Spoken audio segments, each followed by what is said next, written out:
Rashad, why you Anyways, didn't hit me up? What's up, Rashad? Hey, Rashad. What's up, Rashad? Thank you, Rashad. brother, I love you, brother. Trump lit What's up, in it, Rashad? yeah. What it do, boy? Hey, Last Rashad. thing, W stream. It's 4:43 in the morning, and we still got 3 people in here. That's crazy, gang. I had like 3, 4, 5 people in here last night, and I finished at like 5 a.m. I was like, this is crazy.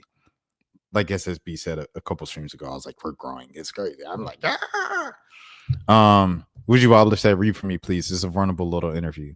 And so this is a feature by Zamborghini. Me and Woochie Wobbler talk about what makes someone established, building confidence in our escape from Canada. And a lot of people were like just complimenting this story, this feature. So I wanted to read it myself. Whatever it takes. Getting vulnerable with Woochie Wobbler. This is by Alexander Gallarado. Shout out to Alexander Gallarado. In the modern internet era, young adults everywhere are willing to go any lengths to become a household name. Today, we managed to sit down a vulnerable interview with Raven, also known as Woochie Wobbler. I didn't know that was her name. That's great. Woochie Wobbler, or Woochie Mane, Woochie Tinky, or the Wooch, for a few minutes to get a better idea on her journey of becoming the queen of Plug and B. Cult radio. First things first. What's people's initial reaction when you tell them you're from Canada? You're Canadian. I think people are usually shocked. They assume that I'm from America. Do you feel like Canada has enough representation in the underground scene? In the underground scene, no. In the mainstream, it's only a few artists. There are very few artists in the underground that are known. And in my opinion, it's because in America, a lot of underground artists are actually from here. I don't think Canadians hear much about them because I feel like they aren't tapped into many underground artists in America to form inspiration from. So, did you start your music career initially in Canada or when you came here? I began in Canada, but I was more so playing around and learning how to make songs. I was never introduced to it. I didn't even record on the mic until I was like 19. I think 3 years later, I was in America making and taking it more seriously. So I can say I started here. What is it about America? Oh no. What is it about America that inspired you to move here? It was more circumstance than a choice. I moved here because technically I was fleeing Canada after my mom found out that I was doing OF. Oh wow. She found out when I was on a trip visiting my friend here. With her being Somali and Muslim, the majority of my family being Muslim, it just wasn't gonna fly. Wow, that's crazy. So you moved out of circumstance. Do you feel like you opted into OF out of the same feeling? She said no. It's a spontaneous decision. One day I just chose to do it, and I guess my life unfolded the way it did. Does it ever make you feel nervous knowing hundreds of thousands of people are watching and following you? No, strangers don't make me nervous. I feel more nervous about the people who know me personally. Having strangers look at me doesn't make me nervous. What does it feel like? What do you feel like it's a false stigma that people have about OF models? That people do it out of survival. When it comes to OF specifically, I feel like a lot of people think that women are only doing it because they're on their last dollar, and not because they have an actual want and desire to do it. Excuse me. I think it has pros and cons, but I do enjoy the fact that I can make money from putting my phone up and just being me. Uh, it does seem easy. You definitely can't beat that. I think it's a cool way to make money, and I haven't had a job in 5 years. There are times where I do feel burnt out and I want a job, but I enjoy the agency freedom. I don't have to worry about reporting to anyone else or setting a schedule. Does music feel like a job to you? No, not really. I enjoy getting to express myself creatively. I feel like that I don't get to express myself in a way that's more vulnerable and honest and just fun to do whatever you want to do and not follow a set structure or typical music setup. What has been the biggest eye opener to you since you started making music? I guess I didn't. That people could be signed and you didn't know. 100%. I thought that everything that was kind of organic and that pay to play. 100. Oh, she's spitting. Oh, she's spitting. I'm gonna be for real. I don't listen to this person, so no opinion. Yeah. Is he? Oh yeah. You talking about Woochie? Woochie. She's underground, bro. She's underground, but she's got a song. I'm gonna play a snippet of it of my favorite song from her. I like it, but it's an entire acquired taste. If you're not into like plug and B underground scene and stuff like that, like it won't be for you. But if you are open to that type of sound, it might just be for you. Um, this is my favorite song from her. It's called No Fear. Hold on. Yeah. I'm about to skip. I'm about to skip so I could get to the 5 seconds. All right. Hopefully these 5 seconds give away the essence of the song. Heart hurt. So my memories hurt. You put my heart first. First. Oh, in a third. I like it. I like the song. I like the song, bro. She's hard, bro. She's hard. In that world, it's like a underground like sound and stuff like that, like the opium and everything plug in B. Anyways, pay to play. I feel like it can be discouraging seeing someone take off and they have a whole machine behind them. She said, I think it's easy to compare yourself to other people on social media, but you don't know what that person has access to. They may have a cousin or a family member in the industry. Oh, she's speaking. And the whole time you're sitting here questioning yourself and wondering if you're working hard enough. When it came to your first project, It's My Future Bright, was that your first time having the organized vulnerability? The only song I felt like I was being vulnerable on was No Fear. It was just the best song. It's crazy. I was just talking about that song, Woochie. All right. I was inspired by Dev Stacks to even make the song in the first place. He was talking about God, and that inspired me to take a step into leaning towards my vulnerability. Was it surprising seeing No Fear get the reaction it did from people? Yeah, I think anytime a song does well, it surprises me. I never put out songs that I initially feel like I'm trying too hard to evoke a feeling from. So for people to come up to me in person and tell me that it's a great song, it has become one of my must perform songs. Where did this song name even come from? I think of all the songs from time when I was just figuring out music and learning how to build my confidence as an artist. I still had questions about whether I'm doing the right thing in pursuing music. And I was still in a place where I didn't know how to even be me or if I even could become big from making music. I chose to take the time to face and address my insecurities. And through continuing to make music, I began learning to build my confidence to continue despite my feeling insecure about my future. Which do you think was harder field to build confidence in, modeling or music? She said music. Being a girl, especially you have the assets. There are plenty of people around you willing to validate the way you look. So it's easier to feel confident in that area. But in music, it's a lot different because you're putting yourself out there in a way that not everyone does. Some people don't F with your music and they're willing to crap on you if they deem you as an easy target. Once again, we go back to the beginning of the stream. L. Duncan, Curb Herb Street. People are more willing to put you down or humble you if you're a woman. We were just talking about L. Duncan, full circle. When you first came on the scene, it was way more people choosing to critique you than hear you. Do you feel like your first project started to sort out that narrative? It could have. I'm not sure.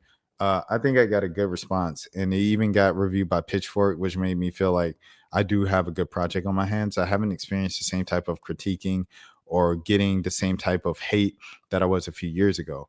Maybe because it was more funny due to me being new and not as established.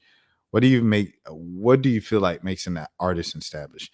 I guess if you can look at a person's social media and be able to tell exactly what they do. I see your music, I see your videos. There's no confusion that you do music. Is there more importance in being signed? Does that mean someone's established? It depends. If you ask me, no. When I think established, I do think you have to. I don't think you have to be signed to be an artist. She's talking in this interview. I'm not gonna lie to you. It just has the feeling that someone gets when they look at you and can tell. How would you describe your sophomore tape, Thriller? It was more spontaneous. I chose to experiment with different types of beats. I wanted to be more fun. I was making Thriller is a nice album. I'm not gonna lie. It's like she said, it's all over the place. It was more fun, and I was making music that was different from the songs I made prior, even down to the beat selection. I wanted to show that I have range and that I was confined to just plug and be. It's pretty gutsy. A move named it after Michael Jackson's album. I was inspired by horror stuff at the time. I honestly don't know why I named it that. Laughs. I guess it was kind of random. One thing that I like about Thriller was that at the beginning it emphasized that it wasn't intended to be demonic. And at the time, I was really into horror, and it didn't. I felt like I didn't want people to get the same feeling. Laughs. Was there any specific movies that you were inspired by? Pearl was a big inspiration. I loved her acting, and I like the things that are pretty insane. This was the Thriller cover art. Was it a part of that she was willing to do anything to be a star? By the way, I want to take a break. This is published on Medium. This is published on Medium, so independently. He released this out independently. I think I seen someone, Andre G, say that Complex is stopping features, like they're not doing feature stories anymore. That's crazy. So Complex is just gonna be doing like the 5 best albums of the decade, the top 10 streamers of 2025. Like, that's crazy that Complex is going to be relegated to the list, and Hot Takes because it brings in the most clicks, and traditional features don't do. There's an art to this. I like reading about people's stuff in depth. Like, I enjoy it, but perhaps I'm biased. But yeah, I enjoy it. I think there's something special about it. And you get a feeling from like reading a good feature, a good long feature about an artist or a celebrity or public figure that you don't get from any other form of media. It's something special about it. Yeah, I like the idea of the physical star. Like I said, maybe I'm old school. It's like the Brittany Griner thing. If you're the Atlanta Dream or your basketball team down by 1 point, you have two bigs. Go for the win at the rim with the bigs. Why are you shooting threes? If you're down by 1, you're not down by 2, you're not down by 3, you're down by 1. You got two bigs who are two of the better bigs in the league. Draw up something to go to the rim. It's 3 seconds left. Back screen, run to the rim, alley oop. Or even just get the ball to them, have them work 2 dribbles, 2, 3, 2, turn around, move, 1, put up the shot. You give yourself a better chance. It's a high percentage shot. Like, this is analytics, new world basketball. That. I'm old school, bro. Just go for the 2, bro. Go for the easy 2. You got the bigs there. Just do it. Like, I don't understand that. So same thing with this. Feature stories, they're something that magazine features and interviews and print Q&As.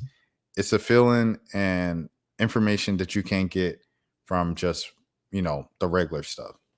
So I like it, dog. Keep it. Like, they're relevant. Keep them existing in their space because there's a reason why they were created in the first place.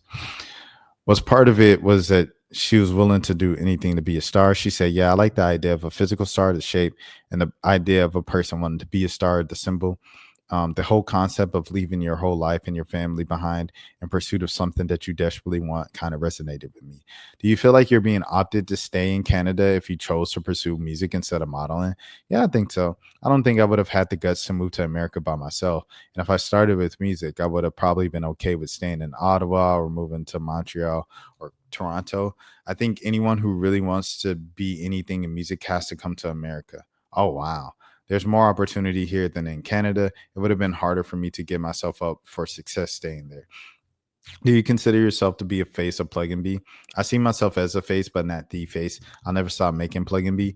The melodies and a lot of the beats sound dreamy and girly, and in my opinion, it just sounds pretty to me. What feeling do you have when you perform live? I feel very happy and confident, more confident than I ever feel on a day-to-day basis. Whether the crowd doesn't know me or they're there for me, I just feel happy to be on stage. 100%, bro. She's a great performer, dog. She's a great performer.